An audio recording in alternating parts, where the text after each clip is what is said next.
Assalomu alaykum. Havo haroratining tushib ketishi natijasida aholining gazga bo'lgan ehtiyoji ortadi.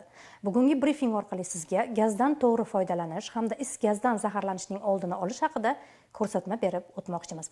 Barchaga ma'lum, gazdan noto'g'ri foydalanganlik uchun is gazdan zaharlanish kabi ko'ngilsiz hodisalar yuzaga keladi. Afsuski, ayrim hollarda insonlarning o'limi bilan yakun topadigan bunday vaziyatlarda fuqarolarning loqaydligi, e'tiborsizligi hamda o'zi va yaqinlarining hayoti uchun mas'uliyatni his etmasligi sabab bo'lmoqda.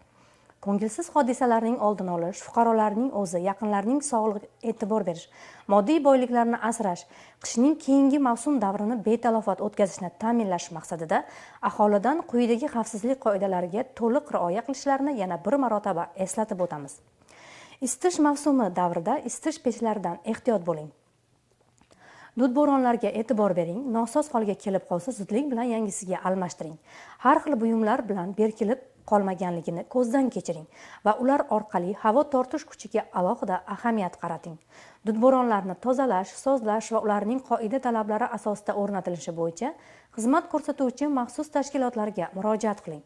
Ular tomonidan lozim darajada xizmat turlarining bajarilishiga erishing. Nosoz qo'lbola isitish moslamalaridan foydalanishni to'xtating. Standart talablarga javob beradigan isitish moslamalarini mutaxassisga murojaat qilgan holda hamda ishlab chiqargan korxonaning yo'riqnomasi bilan tanishib, yangisiga almashtiring.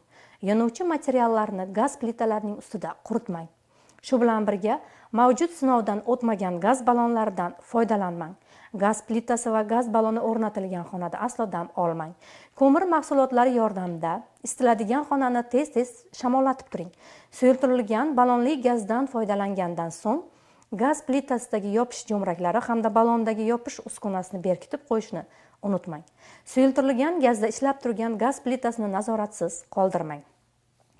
Havo almashtirishning iloji bo'lmagan xonalarda maishiy gaz ballondan foydalanmaslik lozim.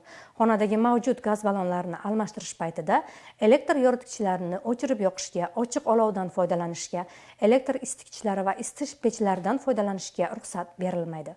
Agar xonada gaz hidini sezsangiz, chiroq va uchqun chiqaruvchi moslamalardan foydalanmang. Darhol xonani shamollatish chorasini ko'ring.